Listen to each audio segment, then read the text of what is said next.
ঘি খেতে কে না পছন্দ করে? পোলাওর সাথে বলেন, বিরিয়ানির সাথে বলেন, ডিম ভাজা বলেন, পরোটা ভাজা বলেন, যে কোনো কিছুই ঘি দিয়ে করলে দেখা যায় ওইটার স্বাদটা আরও দ্বিগুণ বেড়ে যায় আর অনেক সুন্দর একটা স্মেল আসে। আসসালামু আলাইকুম সবাইকে। আজকে আমি আপনাদের সাথে ঘিয়ের রেসিপি শেয়ার করব। আমি কিভাবে বাসায় বাটার ঘি বানিয়েছি। এখানে আমি 250 গ্রাম করে 4টা আনসল্টেড বাটার দিয়ে দিয়েছি। আর এর সাথে আমি দিয়ে দিব ডাবল ক্রিম। আপনারা যারা ইউকেতে আছেন যে কোনো সুপার স্টোরেই আপনারা পেয়ে যাবেন আনসল্টেড বাটার বলেন আর ডাবল ক্রিম বলেন।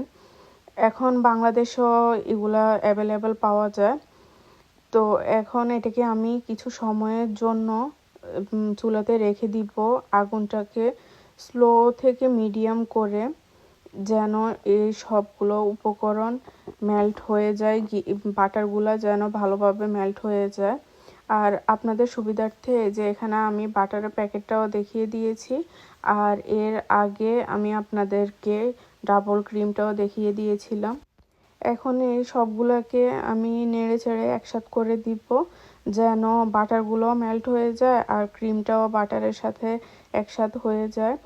কিছু সময়ের জন্য এটাকে আমি এখন রেখে দিব, আর নিজে থেকেই এরা মেল্ট হয়ে যাবে।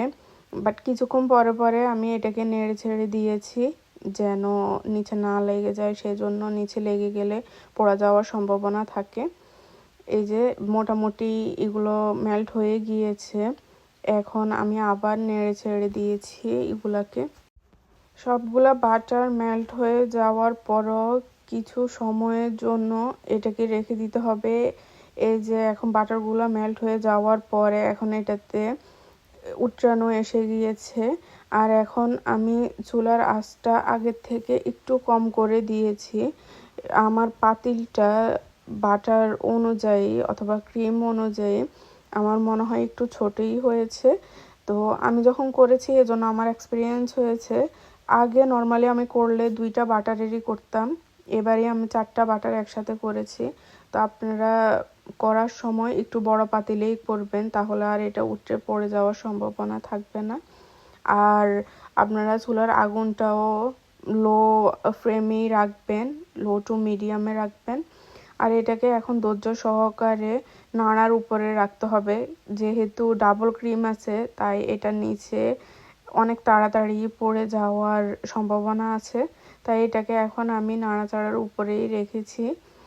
আর নাড়তে নাড়তে এই যে আপনারা দেখতেছেন আস্তে আস্তে এটাতে একটা সুন্দর কালার চলে আসছে। এই যে সবগুলো এখন ঘি দেখা যাচ্ছে। এটাকে এখন আমি স্লো আগুনে করে রেখে দিব। রেডি হয়ে গিয়েছে আমাদের ঘি। ঠান্ডা হয়ে যাওয়ার পর আমি একটা কন্টেনারে নিয়ে নিয়েছি।